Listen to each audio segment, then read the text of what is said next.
Hi friends, এই চ্যানেলে আপনাদেরকে স্বাগত। আজকে আমি ইতিহাসের টেস্ট পেপার, এবিটিএর যে টেস্ট পেপার আছে সেই টেস্ট পেপারের ইতিহাসের ৭৩ পাতার যে সালটি আছে সেই সালটি আপনাদের সঙ্গে আলোচনা করে নেব।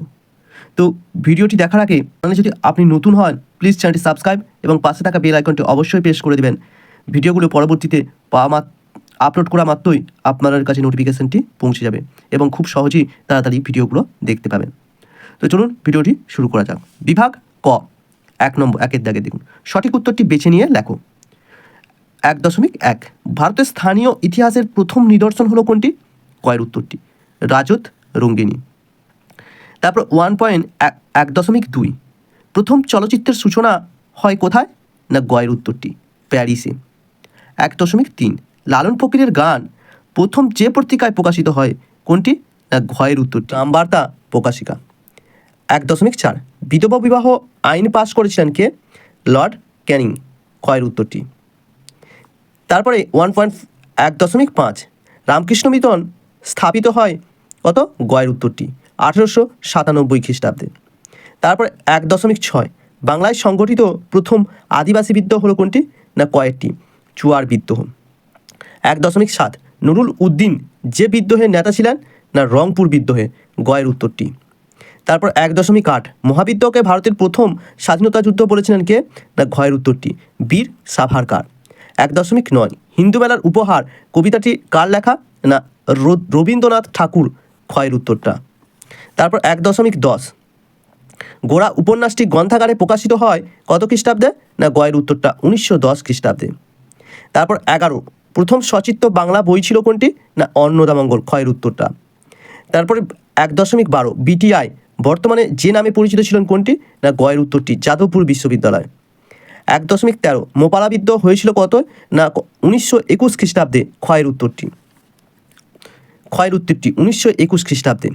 1.14 AITUC এর প্রথম সম্পাদক ছিলেন কে?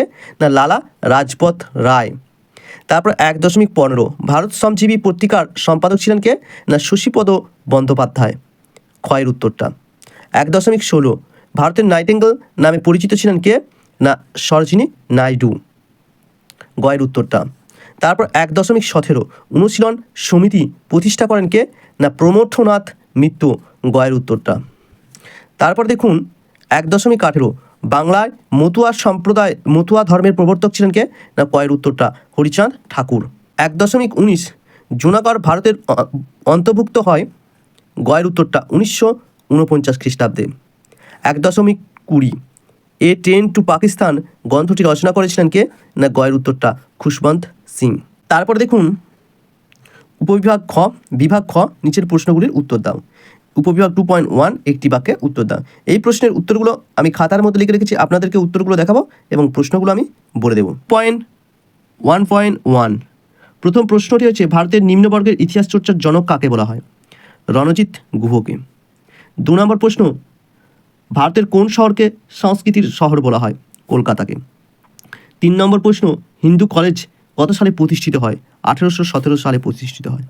4 নম্বর প্রশ্ন ধরতি আবা নামে কে পরিচিত ছিলেন? বিরসা মুন্ডা। তারপর দেখুন উপবিভাগ 2.2 ঠিক না ভুল নির্ণয় করো। 2.2.1 টুনটুনির বই এর লেখা হলেন সুকুমার রায়। এটা ভুল। কে লিখেছিলেন? না উপেন্দ্র কিশোর রায়চৌধুরী। তারপর দেখুন 2.2.2 মরানির ঘোষণাপত্র জারি হয় 1859 খ্রিস্টাব্দে। এটাও ভুল। এটা হবে 1858 খ্রিস্টাব্দে। এটা কী হবে? ভুল। তারপর 2.2.3 বারদৌলির মহিলারা বল্লভভাই প্যাটেলকে সর্দার আখ্যা দেন। এটাও সত্য হবে। তারপর 2.2.4 ডক্টর আম্বেদকর দলিতদের হরিজন আখ্যা দিয়েছিলেন। এটাও মিথ্যা হবে। কে দিয়েছিলেন? না গান্ধীজি হবে। তারপর দেখুন উপবিভাগ 2.3 ক স্তম্ভের সঙ্গে খ স্তম্ভের মিলাও। রাজা রামমোহন রায় কী হবে? না অ্যাংলো 3 হবে, অ্যাংলো হিন্দু স্কুল। অবনীন্দ্রনাথ ঠাকুর কী হবে? ভারত মাতার চিত্র কি 4 নম্বর। মিলা দেবী কী হবে? না নারী কর্ম মন্দির 1 নম্বর। হেমচন্দ্র ঘোষ কী হবে? না বেঙ্গল ভলেন্টিয়ার্স 2 নম্বর। তারপরে দেখুন মানচিত্রগুলি আপনারা নিজেরাই করে নেবেন। তো তারপরে উপবিভাগ 2.5 বিবৃতিগুলির সঙ্গে সঠিক ব্যাখ্যাটি নির্বাচন করো। 2.5.1 বিবৃতি কালীপ্রসন্ন সিংহ হুতুম প্যাঁচার নকশা রচনা করেন। এটা ব্যাখ্যা হবে 3 নম্বর। কারণ তৎকালীন সমাজের ধর্মীয় গোড়ামি ও কুসংস্কারের আসরতা ও বাবু কালচারের সমালোচনা করে। 2.5.2 বিবৃতি, নীল বিদ্রোহ অন্যান্য বিদ্রোহ থেকে স্বতন্ত্র ছিল। এটা ব্যাখ্যা নাম্বার 2 হবে। কি, এই বিদ্রোহে জমিদার, স্বীকৃত মধ্যবিত্ত সম্প্রদায় এবং খ্রিস্টান মিশনারিরা চাষিদের সমর্থন করেছিল। 2.5.3 বিবৃতি, শান্তিনিকেতনে রবীন্দ্রনাথ মুক্ত প্রকৃতিতে গাছের নিচে পড়াশোনা করার কথা বলেন। 1 নম্বর ব্যাখ্যা হবে। কারণ রবীন্দ্রনাথ প্রকৃতি, মানুষ ও শিক্ষার সমন্বয় ঘটাতে চেয়েছিলেন। 2.5.4 বিবৃতি, বঙ্গভঙ্গ বিরোধী আন্দোলনে কৃষক শ্রেণী ব্যাপকভাবে যোগদান করেননি। এটা ব্যাখ্যা নম্বর 2। কৃষকদের দুরবস্থার প্রতিকারে কোনো সুনির্দিষ্ট কৃষিভিত্তিক কর্মসূচি এই আন্দোলনে ছিল না। তো ভিডিওটি দেখার জন্য অসংখ্য ধন্যবাদ। আপনাদের যদি ভিডিওটি ভালো লাগে প্লিজ চ্যানেলটি সাবস্ক্রাইব এবং পাশে থাকা বেল আইকনটি প্রেস করে দেবেন। ভিডিও আপলোড করা মাত্রই আপনাদের কাছে নোটিফিকেশান পৌঁছে যাবে। এবং কমেন্টের মধ্যে জানাবেন কেমন লাগলো। আপনাদের একটি লাইক এইরকম ভিডিও তৈরি করতে আমাকে আরও উৎসাহিত করবেন। আপনারা ভালো থাকবেন, সুস্থ থাকবেন। দেখা হচ্ছে আপনাদের সাথে পরের ভিডিওতে।